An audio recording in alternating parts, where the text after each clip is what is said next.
La Pologne, par exemple, a fermé sa frontière. La Pologne ferme. La Pologne vient de fermer sa frontière avec la Biélorussie. La Pologne ferme donc la frontière avec la Biélorussie. La position ferme de la Pologne envers la Chine a stoppé le trafic ferroviaire clé depuis la Biélorussie. Au cœur de cette perturbation se trouve l'importante participation de la Chine dans les infrastructures biélorusses, désormais prises entre deux feux. La Pologne a fermé sa frontière avec la Biélorussie. En surface, cela ressemble à une mesure de sécurité locale. Mais en réalité, cela fait perdre des milliards de dollars à la Chine et met à mal l'initiative La Ceinture et la route de Pékin, qui vaut des milliers de milliards de dollars. Ça paraît incroyable et sans rapport, n'est-ce pas? Eh bien, ce n'est pas le cas. La simple décision de fermer une frontière étouffe les routes commerciales les plus importantes de la Chine en Europe. C'est comme mettre une brique de Lego devant un train à grande vitesse et voir le commerce mondial trébucher. Des trains sont bloqués, la marchandise s'accumule et l'argent s'évapore jour après jour. Une porte d'entrée que la Chine a mis des années à construire pour se connecter à l'Europe est en train de s'effondrer, et tout cela à cause de la Pologne. Mais voici le vrai rebondissement.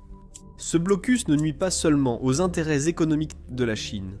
Il place Pékin dans une position impossible, car derrière la Biélorussie se tient la Russie, le soi-disant partenaire stratégique de la Chine. Grâce à la Pologne, ce partenariat ressemble de plus en plus à un piège plutôt qu'à un accord. Commençons par expliquer pourquoi toute cette affaire est importante et quelle est la place de la Chine dans cette affaire européenne. Parce que vous vous demandez probablement comment un poste frontière polonais s'est retrouvé dans une réunion budgétaire chinoise. Vous voyez, l'initiative La Ceinture et la route est le grand plan de la Chine pour relier ses usines aux marchés mondiaux, en particulier à l'Europe. Depuis 2013, Pékin a investi des milliards dans les autoroutes, les chemins de fer et les ports pour contourner les routes maritimes lentes et coûteuses et construire des corridors terrestres plus rapides et plus fiables. L'Europe a toujours été le grand prix dans ce plan mondial. Pensez simplement à l'Allemagne, à la France et au Royaume-Uni, qui achètent de tous des téléphones, des voitures et des vêtements chinois. Un tel accès à un marché de cette taille ferait exploser le commerce de la Chine, et c'est ce qui s'est passé. Cependant, pour y parvenir par voie terrestre, les marchandises doivent passer par la Pologne. En 2024, plus de 90 000 trains ont transporté 87 millions de conteneurs pour 380 milliards de dollars entre la Chine et l'Europe. La Pologne a traité une grande partie de ce volume, soit environ 25 millions de tonnes de marchandises, d'une valeur de 30 milliards de dollars. Cela représente près de 7% de la valeur totale des échanges transitant par un seul pays. En ce qui concerne le mois de septembre de cette année, les centres ferroviaires polonais ont également déplacé de gros volumes, ce qui représente environ 70 000 conteneurs. Si la Pologne refuse ces trains comme elle le fait actuellement, tout le système s'effondre. La question est, pourquoi a-t-elle autant de pouvoir? En résumé, la Pologne joue un rôle majeur en tant que porte d'entrée. Imaginez cela comme une autoroute où chaque camion doit passer par un seul péage. Sauf qu'au lieu de payer 5 $, tout l'avenir de Xi Jinping dépend de ce péage. C'est comme la porte d'entrée de l'Europe pour les trains chinois. Les marchandises partent de villes comme Xinjiang, traversent le Kazakhstan, la Russie, la Biélorussie, puis arrivent en Pologne dans cette ville. De là, elles se dispersent à travers l'Europe. Aujourd'hui, le transport maritime représente près de 90% du commerce mondial. Mais les trains sont plus rapides, mettant 12 à 15 jours contre 30 à 45 jours pour les navires. Ils sont aussi moins chers de 22% par conteneur. Ainsi, les trains transportent des marchandises de valeur comme l'électronique, les pièces automobiles et des produits, dont des fruits frais de vent, arrivés vite. La Pologne traite plus de 90% de tous ces trains venant de Chine, ce qui en fait un maillon clé. Si ce maillon se brise, les entreprises perdent du temps, de l'argent et la confiance dans tout le dispositif de la brigade de recherche et d'intervention. Alors, avec un rôle aussi important, pourquoi la Pologne a-t-elle claqué la porte? Il y a plusieurs raisons que nous allons explorer dans cette vidéo. Mais tout commence par une crise migratoire qui couvait depuis des années et qui est vraiment devenue incontrôlable cette année. Vous voyez, la Biélorussie, voisine orientale de la Pologne, envoie des milliers de personnes venant du Moyen-Orient, d'Afrique et d'Asie à la frontière polonaise. Ce ne sont pas simplement des personnes qui traversent d'elles-mêmes. La Biélorussie provoque cela artificiellement. Ils font venir les migrants à Minsk par des vols CHI, leur donnent de la nourriture, des cartes, puis les dirigent vers la Pologne. Certains reçoivent même des outils pour couper les clôtures. Les autorités polonaises déclarent que plus de 20 000 personnes ont tenté de franchir la frontière ainsi au premier semestre 2025. Cela représente une augmentation de 40% par rapport à l'année dernière seulement. Si vous pensez qu'il y a une raison légitime à cela, il n'y en a aucune. La Biélorussie fait simplement cela pour semer le trouble. Elle essaie de déstabiliser la Pologne pour riposter aux sanctions de l'Union européenne imposées en 2020 à la Biélorussie et à Loukachenko. Après avoir réprimé les manifestations et soutenu la guerre de la Russie en Ukraine, c'est une manœuvre calculée pour saper la sécurité des frontières de la Pologne et de l'Union européenne, sans forcément déclencher un véritable conflit que la Russie et la Biélorussie perdraient. Cette tactique porte un nom, la guerre hybride. Cela consiste à employer la migration pour affaiblir un ennemi sans combat réel. Il suffit de regarder le chaos à la frontière polonaise pour voir que cela fonctionne.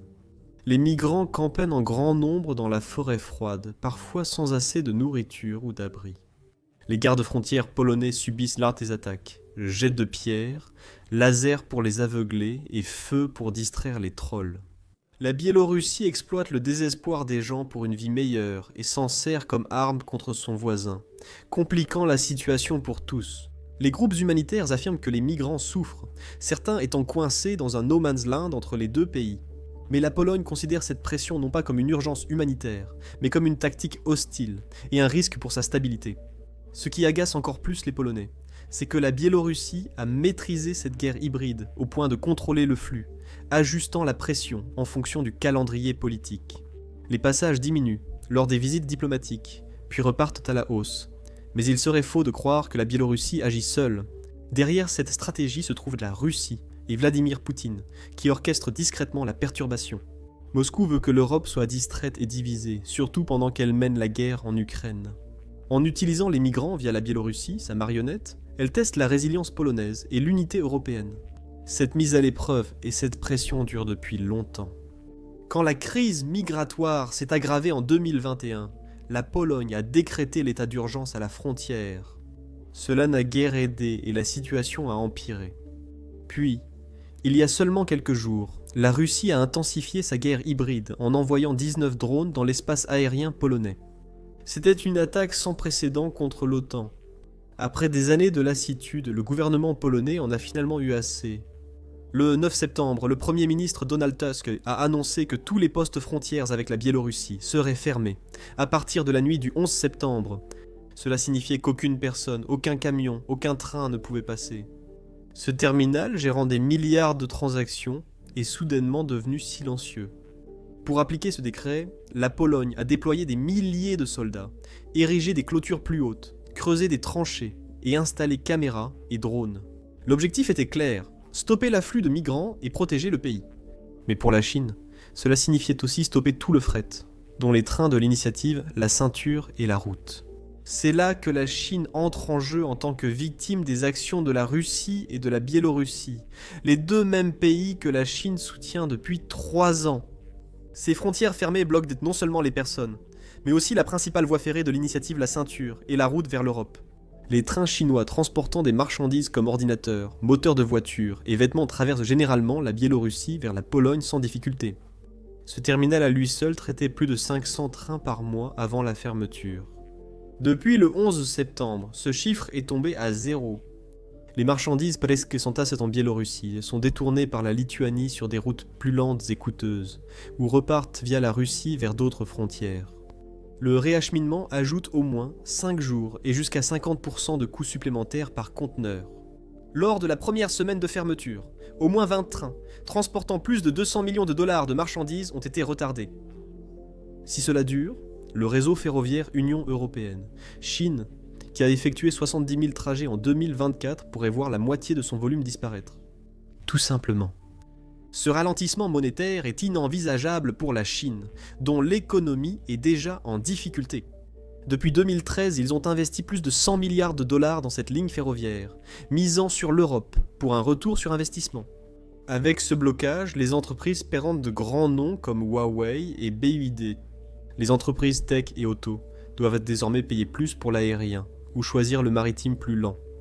Le transport maritime, déjà affecté par les attaques en mer Rouge, est plus coûteux et prend plusieurs semaines supplémentaires.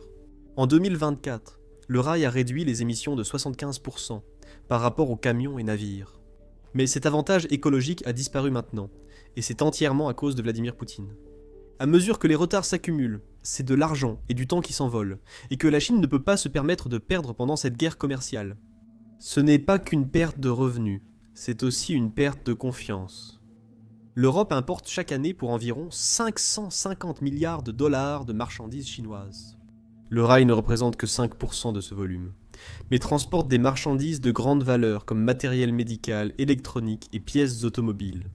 Ils commenceront probablement à s'approvisionner ailleurs, notamment en Amérique du Nord ou auprès de fournisseurs locaux. Ce changement frappe la Chine là où ça fait mal. L'initiative La Ceinture et la Route a été présentée comme une alternative rapide et fiable au transport maritime. Mais une fermeture de frontières a révélé une faille critique et a montré que ce n'est pas aussi solide que Xi Jinping l'avait promis. Cela soulève une question. Si une seule frontière peut bouleverser un réseau commercial de 1000 milliards de dollars, quelle était la stabilité du système ? La brigade de recherche et d'intervention vise à relier des dizaines de pays sur plusieurs continents dans un système fluide et inarrêtable. Mais la Pologne vient de prouver qu'il peut être bloqué par un seul geste. Le monde observe, y compris les pays d'Asie centrale, d'Afrique et d'Amérique latine. Beaucoup d'entre eux, déjà méfiants envers l'influence de la Chine, reconsidèrent maintenant à quel point ils veulent dépendre de ces routes. La Pologne n'a pas seulement arrêté le fret, elle a mis en évidence les points faibles de tout le système. Actuellement, les entreprises chinoises subissent déjà les effets. Certains rapports signalant une chute des commandes de 20% depuis la fermeture il y a une semaine. Le message de l'Europe est clair. La frontière compte, et la route commerciale terrestre de la Chine vient de perdre en crédibilité. Cette frustration liée à la perte de revenus est transférée au Kremlin, la Chine commençant à en avoir assez de la Russie à cause de cela. En 2022, ils ont qualifié leur partenariat d'illimité et promis de coopérer sur le commerce et la sécurité. La Russie était censée maintenir la stabilité en Eurasie pour que les trains de l'initiative La Ceinture et la Route puissent circuler sans encombre. Au lieu de cela, la Biélorussie, avec le soutien de la Russie, crée une crise migratoire qui paralyse tout. C'est une grande trahison pour Xi Jinping. La Pologne accentue encore cette trahison. Alors que son ministre des Affaires étrangères a rencontré le ministre chinois des Affaires étrangères, Wang Yi, exposant comment les gains de la Russie nuisent au commerce et à l'économie de la Chine. La Chine croyait que Moscou gérerait ses alliés, mais la Biélorussie agit librement, et la Russie est trop focalisée ou empêtrée en Ukraine pour s'en préoccuper. Le résultat, c'est que la Chine se retrouve avec des retards, des pertes, tandis que la Russie n'apporte aucune solution. C'est comme bâtir une autoroute pour que votre partenaire détruise le pont. La frustration de Pékin demeure réelle. Ils ont investi des milliards dans les chemins de fer russes, espérant un accès direct à l'Europe. Des projets conjoints, comme la ligne à grande vitesse Moscou-Kazan, devaient accélérer les expéditions de l'initiative, la ceinture et la route. Mais l'obsession de la Russie pour la guerre et le chaos en Biélorussie gâchent tout. Les médias d'État chinois restent silencieux, mais les exportateurs s'expriment. Certains vont même jusqu'à dire que la Russie est un mauvais pari. Les Chinois ont besoin du marché européen, pas du drame russe. Des responsables polonais ont même révélé que Pékin avait demandé en privé à Moscou d'apaiser la situation, sans résultat. C'est un signe rare de tension entre deux soi-disant partenaires parfaits. La Pologne, quant à elle, donne l'impression d'être le dur à cuire ici. C'est un pays de 38 millions d'habitants pris entre la Russie et l'Occident. Mais il tient bon. Fermer la frontière visait non seulement les migrants, mais aussi à montrer à la Russie, la Biélorussie et la Chine que la Pologne ne se laissera pas intimider. Ils ont modernisé ces centres ferroviaires pendant des années grâce à l'Union européenne, les rendant parmi les plus fréquentés d'Europe. Aujourd'hui, ils s'en servent pour défendre leur territoire et perturber le commerce mondial. Chez eux, les gens soutiennent cette action. Les sondages montrent que 70% des Polonais approuvent la fermeture. Inquiète pour la sécurité. Cela en fait un acteur clé. Cela montre comment une nation peut faire basculer l'équilibre dans le monde des géants. Une autre réalité intéressante, c'est que l'Europe soutient la Pologne. L'Union européenne a versé 100 millions d'euros en 2025 pour renforcer les frontières avec de nouvelles clôtures et technologies. Ils ont aussi imposé de strictes sanctions à la Biélorussie, interdisant les vols et gelant les comptes bancaires. L'OTAN a renforcé ses efforts avec des exercices conjoints en Pologne et le partage de renseignements sur la Russie. Cela envoie un message clair à tous. Ce n'est pas seulement le combat de la Pologne, mais celui de l'Europe. Ainsi, les dirigeants allemands et français voient cette vague migratoire comme un complot russe lié à la guerre en Ukraine. C'est pourquoi le soutien continue d'affluer, car la fermeture de la Pologne protège l'ensemble de l'Union européenne, empêchant le chaos russe de se répandre vers l'ouest. En tenant la ligne, la Pologne renforce ses liens avec ses alliés, s'assurant de ne pas être laissée seule face à la pression russe. Face à cela, la Chine doit choisir, rester fidèle à la Russie et perdre des milliards dans le commerce européen, ou se retirer pour sauver l'initiative, la ceinture et la route. L'Europe représente 20% des exportations de la Chine, soit 550 milliards de dollars par an. Même une petite perturbation a de lourdes conséquences. Si la fermeture de la frontière polonaise se prolonge, cela coûterait à la Chine 10 milliards de dollars par an, en plus des 100 milliards de dollars déjà investis dans les infrastructures ferroviaires. Certaines entreprises chinoises modifient leur stratégie, réacheminant les marchandises par voie maritime, malgré des délais et coûts accrus. D'autres explorent des corridors terrestres alternatifs vers la Turquie ou l'Asie centrale, mais ces options nécessitent des années de construction et des milliards d'investissements supplémentaires. La Chine est actuellement coincée. Et plus la crise dure, plus il devient difficile de justifier le partenariat sans limite avec la Russie. Ce qui était d'abord une alliance stratégique contre l'Occident devient pour beaucoup en Chine un handicap. C'est pour cette raison que Pékin a commencé à agir discrètement, si tu vois ce que je veux dire. Récemment, le président turc Erdogan a rencontré le président chinois Xi Jinping pour discuter de liaisons ferroviaires via Istanbul, évitant la Russie. Ils renforcent aussi leurs liens avec le Kazakhstan et l'Ouzbékistan, dans l'espoir de construire un corridor sud qui évite complètement la Biélorussie. Ce ne sont pas des annonces bruyantes, car la Chine n'aime pas étaler ses affaires, mais elles sont bien là. À l'Organisation des Nations Unies, la Chine avant a été moins vocale dans son soutien à la Russie, restant neutre lors d'un récent vote sur l'Ukraine. Petit signe, mais il compte. Ne vous y trompez pas, la Chine ne lâchera pas la Russie du jour au lendemain. Après tout, la Russie reste un partenaire important, avec des échanges commerciaux atteignant 240 milliards de dollars l'année dernière. Mais la Chine n'est pas contente d'être entraînée dans le pétrin de Moscou. Cette crise polonaise les force à revoir à qui ils font confiance et de qui ils dépendent. La fermeture de la Pologne dépasse un problème frontalier, c'est un test pour l'initiative La Ceinture et la route. La Chine a construit ce vaste réseau pour relier 150 pays avec 8000 milliards de dollars de commerce en jeu pour son succès. Mais une seule fermeture en Europe de l'Est a révélé à quel point le système est vraiment vulnérable. Le monde entier y prête attention. En Asie du Sud, l'Inde a bloqué des routes clés du brigade de recherche et d'intervention à cause de différends frontaliers, diminuant le commerce avec la Chine de 15% en 2024. En Afrique, des manifestations ont retardé des projets portuaires chinois au Kenya, pour 2 milliards de dollars. Même le Pakistan, l'un des partenaires les plus proches de Pékin dans le cadre de l'initiative Brigade de recherche et d'intervention, fait face à des menaces sécuritaires persistantes au port de Gwadar, laissant les navires à l'arrêt et les investissements bloqués. Ces perturbations ne sont pas isolées, elles s'accumulent. En 2025, seulement plus de 20 pays ont renégocié des prêts brigades de recherche et d'intervention, peinant à les rembourser.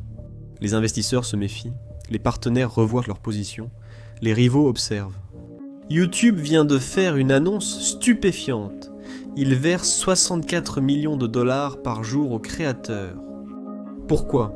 Eh bien parce que YouTube n'a pas assez de créateurs.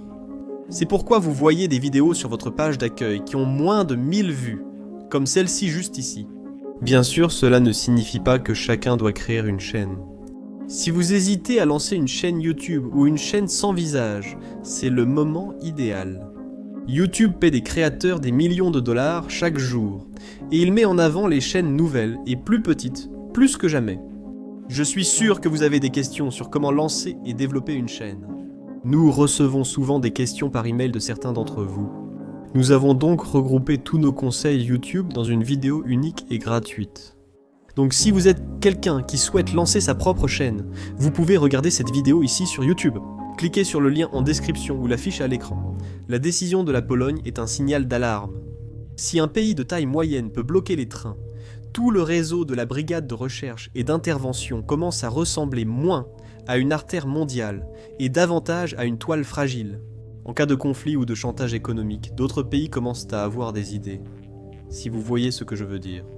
À ce stade, vous vous dites probablement que si le problème migratoire est réglé, la Russie et la Chine pourront redevenir alliés et tout ira bien. Si vous pensez cela, vous vous trompez. Le plus gros problème pour la Chine, ce n'est pas seulement ce désordre à la frontière, c'est que la Russie cause des problèmes depuis des années. La crise migratoire à la frontière polonaise n'est pas un événement isolé. C'est le dernier d'une longue série de casse-têtes que Moscou a imposé à Pékin. Il y a un schéma de problèmes qui oblige la Chine à repenser entièrement sa stratégie mondiale. Rien qu'en septembre, plusieurs provocations russes contre la Pologne ont eu lieu. Tout a commencé avec près de 2 douzaines de drones russes qui ont pénétré dans l'espace aérien polonais, beaucoup passant par la Biélorussie. Des avions de chasse de l'OTAN ont été dépêchés pour régler ce problème, et au moins 3 ont été abattus. Le timing n'était pas anodin, tout cela semblait suspect. Quelques jours plus tard, la Russie a lancé ses exercices militaires, Zapat 2025, déployant 10 000 soldats à travers la Biélorussie et l'ouest de la Russie. Les exercices ont simulé une guerre conventionnelle et nucléaire, y compris le déploiement du système de missiles Oreshnik. Pour la Chine, c'était un cauchemar. Ces trains de la nouvelle route de la soie étaient déjà affectés par la crise migratoire à la frontière Pologne-Biélorussie, avec des drones dans le ciel et des missiles traversant la Biélorussie. Un problème commercial est devenu une vraie crise de sécurité. Pékin disait peu de choses, mais son silence en disait long. Chaque drone ou exercice militaire montrait que la Chine semblait liée à un partenaire incontrôlable, sous le regard de l'Europe. Ensuite, il y a les cyberattaques. Des pirates informatiques russes ciblent violemment la Pologne. Et le vice-ministre des Affaires numériques a confirmé que la nation polonaise faisait face à entre 20 et 50 tentatives de sabotage des infrastructures critiques. Chaque jour, c'est pareil. Ils ont visé des hôpitaux, des services municipaux et des systèmes ferroviaires, transportant du fret brigade de recherche et d'intervention. Ces attaques font partie d'un schéma croissant de pression qui s'est intensifié tout au long de l'année. Pour la Chine, ce n'est pas juste agaçant, c'est une trahison. Pékin avait investi des années et des milliards pour gagner la confiance de l'Europe via des accords commerciaux et des lignes ferroviaires. Mais la Russie a tout gâché par ses actions irréfléchies. Pire encore, les problèmes ne s'arrêtent pas aux frontières de la Pologne. En Asie centrale, la Russie a discrètement contré les projets brigades de recherche et d'intervention de la Chine. Cette région est essentielle pour Pékin. Le Kazakhstan et l'Ouzbékistan acheminent des millions de tonnes de marchandises vers l'Europe. En 2024, le Kazakhstan à lui seul a transporté 12 millions de tonnes de marchandises de la brigade de recherche et d'intervention, générant 500 millions de dollars de frais de transit. Mais la Russie a créé la discorde. Elle promeut son propre groupe, l'organisation du traité de sécurité collective, comme moyen de garder le contrôle sur la sécurité en Asie centrale. En même temps, elle bloque les projets chinois. Au Kazakhstan, des manifestations contre l'expansion ferroviaire chinoise ont éclaté, les médias russes amplifiant le sentiment anti-chinois. Les permis pour de nouvelles voies sont bloqués, et les responsables locaux traînent des pieds. Ce qui devrait être une voie commerciale fluide pour la Chine est désormais un enchevêtrement de retards et de coûts, le tout avec l'empreinte de la Russie. L'Arctique est un autre point sensible. La Chine voyait la route maritime du Nord, longeant la côte arctique russe, comme une future mine d'or. Elle pourrait raccourcir de 10 jours le transport maritime entre l'Europe et l'Asie comparé à la route du Sud. Depuis 2018, la Chine a investi des milliards dans les ports arctiques, les brise-glaces et des accords avec la Russie pour que cela fonctionne. Cette année, Moscou a exclu la Chine. Elle a invoqué de vagues préoccupations de sécurité pour bloquer les navires chinois sur des routes clés, laissant les navires bloqués. Des centaines de milliers de tonnes de marchandises, valant des centaines de millions de dollars, sont retardées. Maintenant, l'investissement de la Chine est à l'arrêt, gelé, non pas par la glace, mais par la politique russe. Pour Pékin, cela montre clairement que la Russie privilégie le contrôle à la coopération. L'Afrique est une autre région où la Russie cause des maux de tête à Xi Jinping. Depuis 20 ans, les entreprises chinoises investissent massivement dans les infrastructures du continent, construisant routes, ports, chemins de fer et projets énergétiques via des partenariats, et la ceinture et la route. Des pays comme le Mali et le Burkina Faso ont connu d'importants développements soutenus par la Chine, notamment dans les secteurs miniers et des transports. L'influence grandissante de la Russie complique la situation. Grâce à des liens militaires et à la présence de mercenaires comme Wagner, Moscou a créé de l'instabilité dans des zones où sont actives des entreprises chinoises. Bien qu'aucun affrontement direct entre les forces russes et les entreprises chinoises n'ait encore été confirmé, l'instabilité est bien réelle. Les gouvernements locaux sont de plus en plus pris entre l'influence économique chinoise et les implications sécuritaires russes. Cette tension nuit à la réputation de la Chine. Pékin s'est longtemps présenté comme un partenaire fiable ou politique en Afrique. Mais à mesure que les perturbations soutenues par la Russie s'accumulent, cette image était mise à rude épreuve. Les investisseurs surveillant de près, et certains projets ralentissent. Non à cause des faux pas de la Chine, mais parce que le terrain change sous leurs pieds. Il y a ensuite l'Ukraine, évidemment, la plus grande épine dans le pied de la Chine. Lorsque la Russie a envahi illégalement, en 2022, la Chine a choisi une neutralité pro-russe, espérant maintenir le commerce avec l'Europe et la Russie. Mais cette neutralité pro-russe se retourne contre elle. L'Europe voit désormais la Chine liée à la guerre russe. Les sanctions de l'Union européenne en 2024 ont affecté 10% des projets brigades de recherche et d'intervention, causant 2 milliards de dollars de retard à Xi Jinping. Même l'opinion publique en Europe se détériore. Les sondages montrent que 60% des Allemands souhaitent moins de commerce avec la Chine, contre 40% il y a seulement un an. Les investissements ralentissent aussi. Le financement européen des projets brigades de recherche et d'intervention a baissé de 15% cette année. La Chine a passé des décennies à se forger une image de puissance pragmatique, axée sur les affaires. Mais la guerre de la Russie l'a fait apparaître comme une complice. Pour la Chine, l'avenir s'annonce difficile. L'initiative La Ceinture et la Route visent le long terme. Mais la fermeture de la Pologne révèle sa fragilité actuelle. Pékin essaie de s'adapter en investissant dans de nouvelles routes et de nouveaux ports, mais rien n'est aussi rapide ou rentable que la Pologne. Les routes maritimes du corridor, comme celle passant par le port du Pirée en Grèce, se développent, avec déjà 55 millions de conteneurs déplacés en 2025. Elles ne rivalisent pas avec la rapidité du rail pour les marchandises de valeur. Le fret aérien est une option, mais il est trop cher pour la plupart des entreprises, coûtant jusqu'à 6 $ par kilogramme, soit plus de 2 $ par livre. La Chine subit aussi la pression de l'Europe, où les dirigeants veulent moins dépendre des exportations chinoises. Les nouvelles règles commerciales de l'Union européenne, qui entreront en vigueur en 2026, pourraient imposer des droits de douane sur 10% des marchandises de l'initiative, la ceinture et la route, ce qui coûterait à la Chine 5 milliards de dollars supplémentaires par an. La Pologne a déclenché une réaction en chaîne qui s'avère difficile à contenir. La vérité, c'est que la relation entre la Chine et la Russie pourrait ne jamais se remettre de cela.